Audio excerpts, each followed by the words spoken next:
Hey there, and welcome back into the Direct Selling Accelerator podcast. My name is Sam Hind, and what an unbelievable pleasure it is to be delivering this episode to you today. I am so blessed to be able to come into work every day and work in an industry that has changed my life, and I get to see changing so many lives around me. But this episode gave me a whole new perspective and a whole new love of this industry, and I know it will do the same thing for you too. Today, I had the pleasure of interviewing the beautiful Christine Tylee. Christine has had an over $1 million business for over the last 10 years. She is the founder of Direct Sales Inspiration, and she's gone on to get an unbelievable education in mindset mastery. But what's going to rock you in this episode is her story of why this industry is so impactful and powerful to her and her family.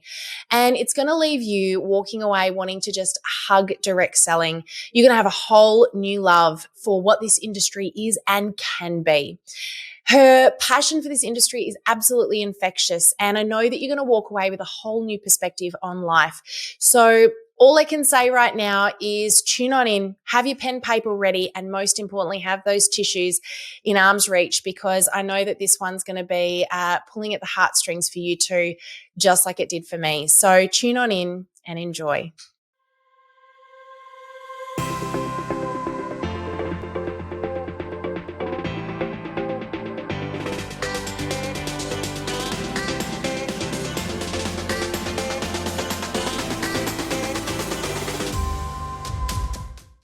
Hey, everybody, and welcome back into the Direct Selling Accelerator podcast. You guys know me, I'm Sam, but I am joined today by a very special guest, the absolutely gorgeous Christine Tylee. So welcome on in, Christine. It's amazing to have you today. I am so honored to be here with you. Now, I'm super excited about what we're going to be talking about today, and I'll do a little brief overview of that in a sec, but I want to start off by doing a quick intro. I've already told everyone a little bit about you, but I've decided this is a three-part intro, right? So we've got, you are the founder of Direct Sales Inspiration. Did I get that right? Yes, you did. You are a diamond president of Body Shop at Home. Did I get that bit right? Yes, you did. But most importantly, you're a dedicated wife and mum. And I feel like that's the bit we're going to focus on here. Oh, fabulous. Yes, I sure am. So, Christine, I've had the pleasure of being able to chat with you a few times over the last few weeks, and I have heard such an incredible story from you. And I'm really, really blessed to be able to share this with our listeners today. So we're going to dive on into that in a moment, but I want to start by letting you maybe introduce yourself a little bit better, tell everybody a bit more about who Christine is. Okay, sure. I'd love to. Well, I have been in the direct sales industry now for 19 years, and I wish I could say I started when I was 10, but I think everyone would see through that.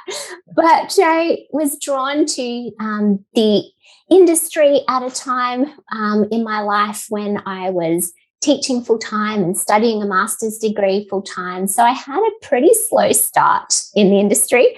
I can honestly say I was pretty dreadful. I literally threw up before my first few events. Oh, really? I had such high anxiety. Mm-hmm. I didn't recruit anyone in my business for 2 whole years because I was terrified of a no. I do not know how I managed to keep my business going. I seriously think it was sympathy bookings when I got any at all. I think a lot of people can resonate with that. I actually think it's nice to hear it because you want to know that other people that are doing really well have had struggles as well. I think. Absolutely. I was no overnight success at all. Mm-hmm. And I honestly am not quite sure how I made it through those first couple of years. But I got better, fortunately, and I did build up to now I have a $20 million global business. Amazing. And it took me 17 years to build to a $10 million business within the Australian market, mm-hmm. and took me only 15 months to build to a $10 million business in the US market. Yep. So I've got experience of doing it very, very slow and very, very fast. So, Christine, it's not where our focus is meant to go today, because we definitely want to get to your story. But can you just tell me what happened at that 2-year mark? How did that change for you? What did you do? Or was it you? Was it things around you? Was it circumstantial? What was that shift? Actually, nobody's ever asked me that. But I think that for me, it was twofold. I went to a conference that our company put on, and I was inspired. I saw women who just seemed like me, Yep. everyday mums who were running 6-figure businesses with six-figure incomes and getting flowers up on stage. And I thought, nobody's ever given me flowers as being a teacher. And I just was sparked. Oh, I'd never actually considered that this could be more than just a hobby.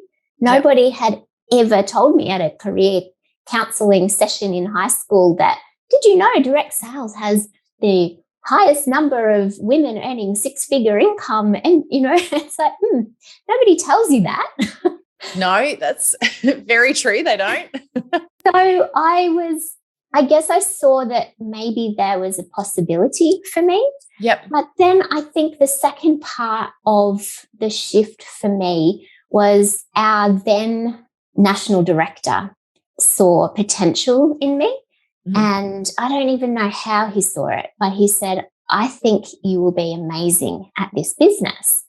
And when you have somebody who believes in you before you believe in yourself, it's really, really powerful. Mm-hmm. And I never forgot that. Yeah. And I guess I have then, ever since then, I've instilled throughout my business process and my journey, the whole philosophy is you may not remember what somebody says to you, but you're always going to remember how they make you feel. Absolutely. Yep. And I credit him to this day for being that spark that ignited my own self-belief. Yep. And my journey changed. And the very next year, I was on stage as a national award winner, and I set the new global record at the time for the most recruits in a given month. And wow, that was a huge turning point from somebody terrified of a no to setting a global record, and the shift happening really quickly is something they still talk about, even though it was 17 years ago now.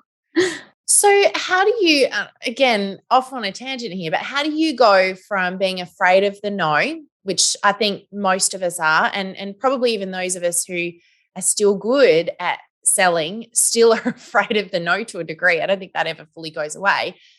But what did you start doing? What did you change? Because you started doing something. I mean, I know that you had this person that believed in you, and it's actually interesting you say that, because we've got a podcast episode coming out just before this one where I talk about the times I nearly quit and how it came back to that one person that had more belief in me than I had in myself at that time. So I think that's really powerful. But what did you do? What did you change in order to recruit so many people from throwing up before you walked into a demonstration or a party? It's a pretty big shift, isn't it? For me personally, it all came down to mindset, because I had been doing all of the training. I hadn't missed a single meeting. I hadn't missed a single training session. I knew what I was meant to be doing. I just wasn't doing it.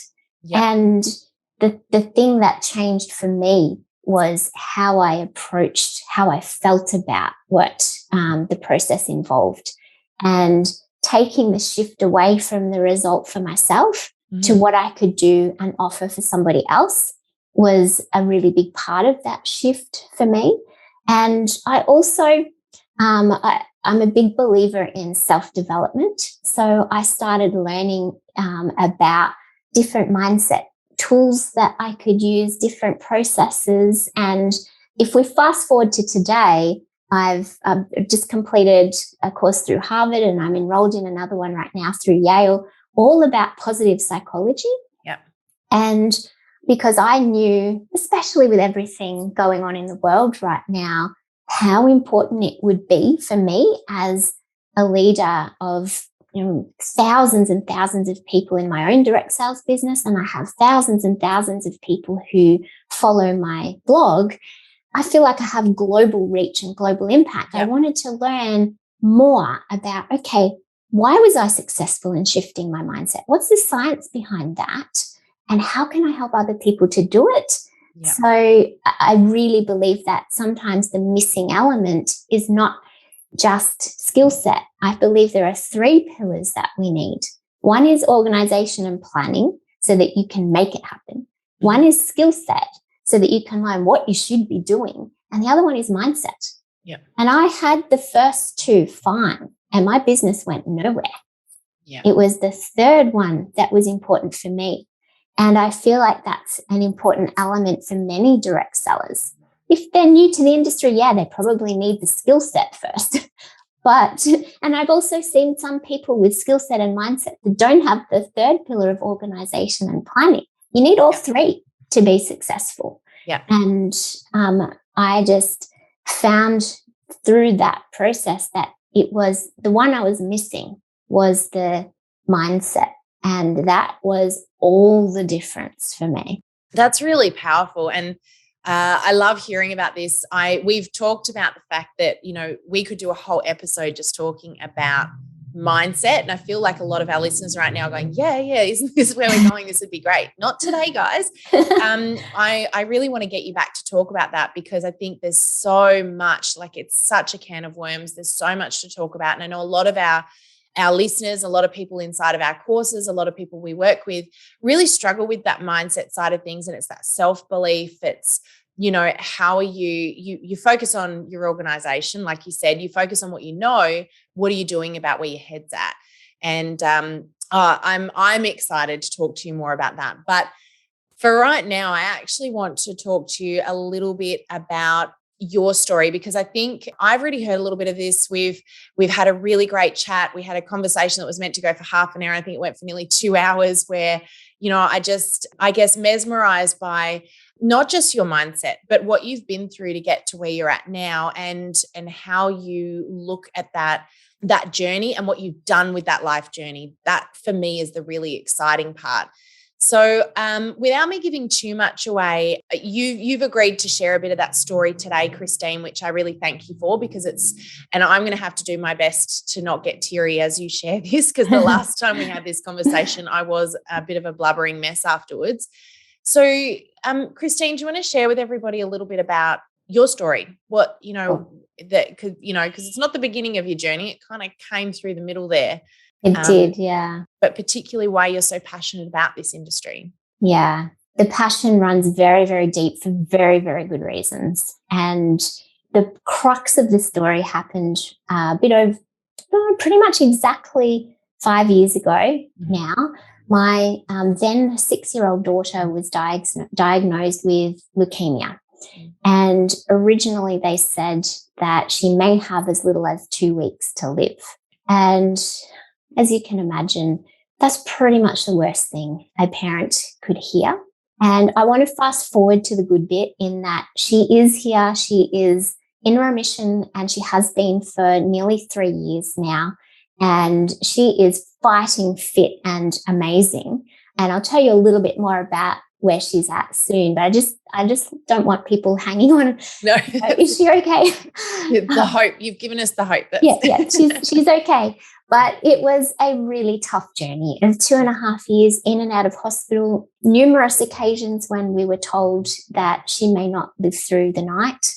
And going through that journey, what I found was that not just the problems that people were facing of the health crisis for their children. I didn't meet anybody else on that whole kids' cancer journey who had a career where they could still bring in an income. Because when your child is diagnosed with something that could potentially be terminal, you don't leave their side. You're in the hospital with them. Yep. They couldn't talk me into leaving to go and get fresh clothes or do anything for weeks. Yep. And yet I was able to continue bringing in a 6-figure income, running a multi-million-dollar business from her hospital room. That is absolutely life-changing. And it gave me a new perspective on the industry that sparked my whole journey with creating direct sales inspiration. I came to the conclusion that perhaps I'm meant to be here to share the gift that I have of knowledge. And maybe one of the positives that we could drag out of that horrible situation was that actually I've got knowledge that could really be life-changing for people. Yeah. So it became my mission to create that opportunity for people to learn from everything that was in my brain. And it became a passion project for me to create an industry that has less stigma, more opportunity, and to really make a difference, because I feel that this is an industry where even if all you see it as is a safety net, that could be life-changing. Because if you have that safety net, so many of these people, some of whom lost their homes, and that's in Australia where we have a lot of support to get through these kinds of things. Yeah. Some of them lost their homes. And if they'd had just an extra $100 a week, they wouldn't have. And we're in an industry where they could be running it from that hospital room. Yeah. And to me, this is a gift, an absolute gift to families to have that. Yeah. And I had already built up a big business before the crisis hit. So I was sitting in an amazing position where my focus could be on my daughter. Yeah. But it also showed me that we're in an industry where people genuinely care. Doesn't matter what company you're in. There are mums, there are daughters, there are wives. We are quite heavily a female industry, at least the companies that I'm closely connected with. And they saw themselves in my shoes. How would I feel if my daughter was struggling through that? I had support and calls and gifts sent by people and connections that I'd made through all different companies. This was one of the things I love to hear about. And you were telling me this and I was like, wow, really? You know, there's a lot of competition between companies, but you said that when this period happened for you, you were getting all of this support from people from competing companies, from other companies out there. And, you know, that just blows my mind. It's so beautiful to hear that. Yeah. Now, and that's when I guess I saw this industry for what it could be. Yeah. Yeah. And that sisterhood that we can have, and that connection and standing together. And it had to take a crisis for me to see it, but it's there. People have a heart in this industry. And if we can nurture that, then it's so powerful for us all. Yeah, absolutely. And your passion is so infectious. Just, you know, I love this industry for these same reasons. But when I hear it come from you, it takes it to a whole different level, Christine, because you are so sold out for it. And I know that you are really passionate about helping others. I love this. But there is actually, you know, people are listening to this going, oh, that's awful about your daughter and so glad she's well. But what a horrible, horrible thing for any parent to have to go through. But it doesn't end there. There's another part to your story, which is where it becomes really quite, wow, how did you go through this? So tell us about what happened next. Yeah, okay. So my conviction got taken to a whole new level when I had my own health crisis. And Sophie was still battling leukemia at the time. She was about 18 months, maybe 20 months through her 2.5-year battle with it. And I had a series of strokes and pseudoaneurysms on the brain. And I am incredibly lucky to be here. The neurologist who eventually worked out what was going on, and there aren't many specialists in this condition. There is, typically speaking, only 1 or 2 cases in Australia in any given year. Fortunately, my case came across the right person's desk just in time to save my life. And even when I was discovered by this person, they told me that I had maybe a 50% chance of living through the night. And that particular night, Sophie was having chemotherapy and was on the ward literally right below me in the children's part of our local hospital. I was upstairs on the acute stroke ward. Mm-hmm. I was the only female, and I was the only person under the age of 75 in this critical care stroke unit. It was particularly difficult for them to work out what was going on with me because I have none of the risk factors for stroke. And I had run 5Ks the day before. So it was difficult to work out what was happening. But anyway, that night, I couldn't even really reach out to my husband because he was on the hospital with Sophie. He couldn't leave her. And so I spent that night writing letters to all my loved ones in case I didn't wake up in the morning. But one of the letters I wrote was an open letter to our industry. Oh, wow. And to the company that I'm with for expressing my gratitude for the opportunity that I had, for the people that I work with, for the kindness that I want to see continued in the industry, the sisterhood that exists. And I did wake up the next morning. I was planning to not sleep at all, but I did. I slept 6 hours somehow. And I woke up and I was still here. And I wasn't out of the woodwork, and I had quite a journey to go through. But they told me that I was lucky that I may still be able to walk again. It was a struggle at that time. Communicating was difficult. There would be periods of time where I could talk. It was slow and challenging, but I could talk. But there were also periods of time where it was complete nonsense coming out of my mouth. And I felt locked in. There were periods of time where I couldn't write or text or talk. And they told me that I would never run again. I would never play sport again, that I may never be able to pick up my son again, who at the time was only 4 years old. And I think I'm a pretty stubborn person, Sam, because I told them right then and there, there's only like 1 case a year. You told me that, right? So how do you really know all of this? I love the logic right there.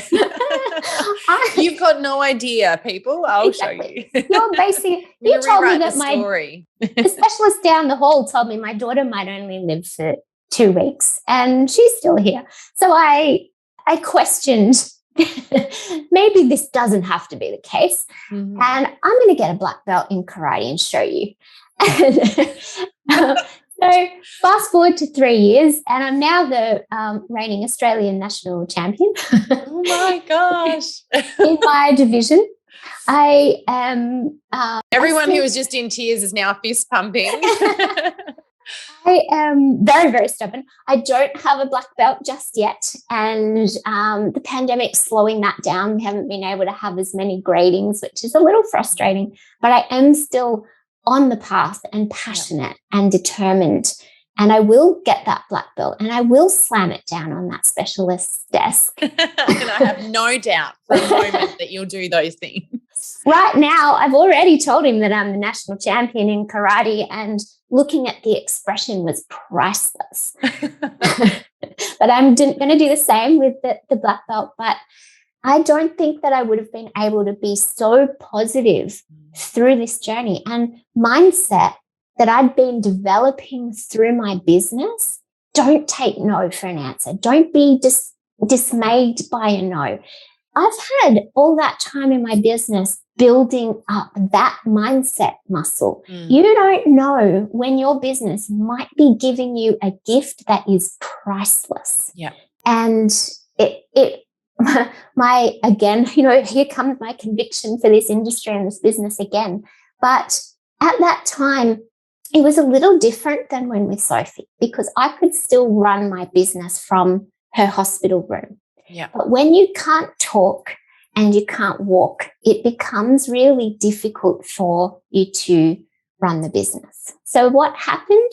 My leaders stepped up for that period of time when I was really struggling with basic day-to-day activities. They stepped up and made sure that things were happening. It's like, I don't know if you've heard that saying, women are like a sisterhood woven around you. I felt like I had that net around me, supporting me, keeping me afloat. People knew we were already struggling as a family because we were dealing with multiple hospitalizations with Sophie. And we already were having a lot of support to help us through that. And people were turning up on the doorstep with food for my husband. And the school made sure that we had the right kinds of things for lunches for the children, for our other two who were still getting to and from school. I had friends picking up our children, taking them to school. The support that we had, so much of which came from within the industry. Yep. I guess that gives you a little bit of an insight into why I am so passionate that we have the answer, that we are the difference that could be made in the world. Just imagine the tipping point of kindness that we could have throughout our industry. It could start shifting things globally. I think we're going to call this the recruitment episode, because I feel like if anyone is struggling to recruit someone for your team right now, just get them to hear this story and they'll be sold out, because what an amazing, amazing story. And I know, Christine, you've only just kind of scratched the surface here, and there's probably so much more that you could share with this, but it restores so much faith in you as well. I know that we talked about this a little bit last conversation we had. There's so much negativity that likes to float around, and sometimes you can get really caught up in that. And particularly in this industry, because we're women, kind of goes with the territory, that people sometimes see each other as competition versus, and this is what we try and bash through when we're doing our online courses, because we want everyone to work together towards a common cause instead of feeling like they're competing with one another all of the time.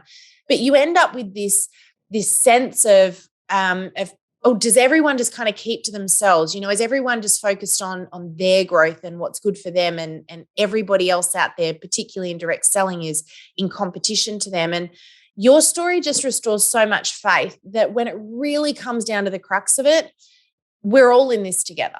And the fact that, you shared with me that you had all of these people that in this industry from other companies as well as your own came in to support you and get you through it. And you were telling me that you had people that were running your business that picked up the pieces without even being asked to run your business so that you could fully focus on your recovery and Sophie and your amazing husband and your other kids, and your business didn't disappear on you. Your business has continued to grow in leaps and bounds because others stepped in, because they shared your passion and they shared your dream to move forward. And that's just one amazing. of the reasons that I was so eager to talk to you is because I love what you've built at Oxano. You have provided that safe space for multiple different companies to come together to build that web, because you don't know when a crisis could hit. That's right. And you need to call on that web. And if the bigger your web is, the safer you are. Yep. And if we can use our industry through passionate people like you and I who believe in the industry and its people, yep, imagine how much more powerful it's going to be. Yep. And I just love what you're building, because what I'm witnessing is that it is that unifying place where people come to network and learn and grow together. Yep. So thank you for allowing me to be a voice into what we're both trying to build in this industry. Yeah. Oh, it is such a pleasure. And I've got to tell you that you're going to be coming in to do a little bit of a mindset training inside of our Accelerator membership group, which I've told you a little bit about, but it's our core family. It's where those that are really doing that learning, that want to take it to a whole new level, jump in and join us on that journey. And the thing I love watching in there, because we've got people from all different walks inside of our Accelerator membership. We've got people who are from all over the globe with all different companies. What's really amazing is how, just like you said, they all come together, and one person can struggle with something and you get a dozen people jump in really quickly to help them out. But what I thought was really amazing was over COVID, we put a little call out. I thought, I don't know how this is going to go, but a lot of people are struggling right now with doing virtual parties. Many of them haven't done one before and they feel really nervous. So what if we create a safe space where people can do a virtual party swap, and they can do a party for one another, and just have the people from within this group jumping into their parties. And then when they're ready, they can start inviting people from outside, because everyone's, working towards the same cause here. And what was incredible was I think it took less than 24 hours. There were over 300 parties booked from within that group, where people had done party swaps. And it literally launched so many people into that virtual space that had never, ever, ever dabbled in that area. And what I love watching now, that was 18 months ago. We've still got people who are running party swaps from within that group. So whenever they need to learn a new skill, they jump in without us prompting. They jump in and go, I'm ready for a party swap to test this new thing I want to do, or this new system we have in place. And they are just so supportive of one another. If someone sells one product and they've got a competing company over here that sells a product they don't have, they'll buy it from one another. It's just so beautiful to watch, because it's what you and I know this industry can be. And it's what I think the stigma tells us it's not. So it's such an amazing thing to watch, those positive experiences play out. And you and I in two different ways have seen that. And I think it's just so great for people to hear that if you're caught in that negativity, if you're caught in that stigma, if you're caught in that, me versus her, or that competition, you can actually pull yourself out of that. You don't have to think of it that way. That's not what this industry is or needs to be. Absolutely. It gives me goosebumps what you are creating and building that kindness and that reciprocal relationship building across the globe. I think it is exactly what our industry needs, and the beautiful place that it can be is what we need to be promoting more and more. And my experience is testament to what it can be, and that's what sparked me to share. And prior to that, I'd shared within my company, but not as much as I could have or should have. And now I am an open book. As much as they want, they can have. Yep. I love that so much. And Christine, there might be some people listening to this episode. Perhaps someone has shared this with somebody who's, kind of on the outskirts. Maybe they're dabbling. They might be in that first 2-year bracket that you were in, where they were trying and not really getting there. Or maybe they're that person that's thinking, I've wanted to possibly start a business in this space, but I just haven't taken that leap because of that stigma, or because I don't know what will be required of me. Do you have a piece of advice for any woman that might be thinking about starting in the direct selling business, or has started and is just not really taken off? Yeah, absolutely. My advice is to stick with it, to have faith in yourself, to reach out to those of us like Sam and myself who believe in the power of the industry and the faith that we have in what's possible to build. And remember that there are the 3 core elements: organization and planning, skill set, and mindset. Think about what area you really need some more help in, and it may be more than one, and that's fine. But try to investigate an activity in each of those core pillars of your success to grow you forward. And step by step, you can change things so fast. Hopefully my story gives you some hope that if I can go from throwing up before a party to setting global records. I think if that can't motivate someone, this is not the industry for them. So hopefully that inspires people to just get in and get involved and believe in themselves, and that there are people out there that can help them with whatever element they're missing. Yeah, I love that so much. There is so much more that I want to ask you. I feel like this time has gone so quickly, and I do have a couple more questions for you, which are fun questions. Everyone loves these, but there's so much more I want to cover off with you. If we can get you back in, would you be willing to jump on in and do another episode, maybe speaking about those 3 pillars and mindset with us, Christine? I would absolutely love that. The more people that we can educate and grow, then the better this industry is going to be for everyone. Fantastic. Well, we're definitely going to do a deep dive training with our Accelerator members. You've already promised that, and I'm not letting you back out of that one, but we might organize to do another podcast episode where we can talk a little bit more about that mindset journey with you.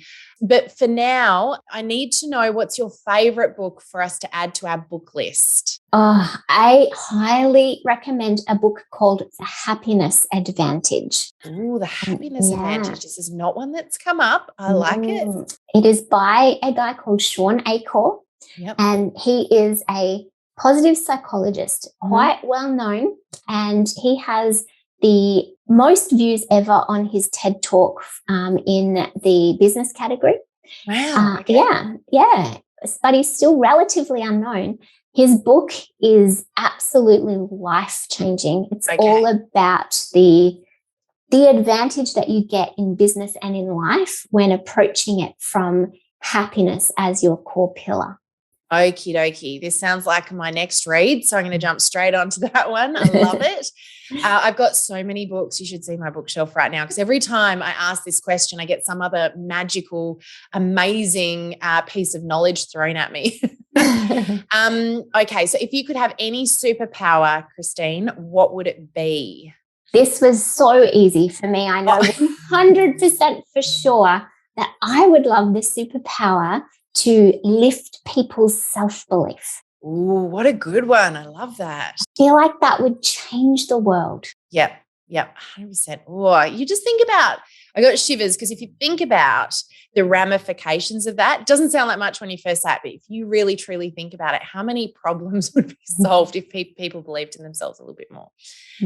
That's amazing. All right, favorite quote.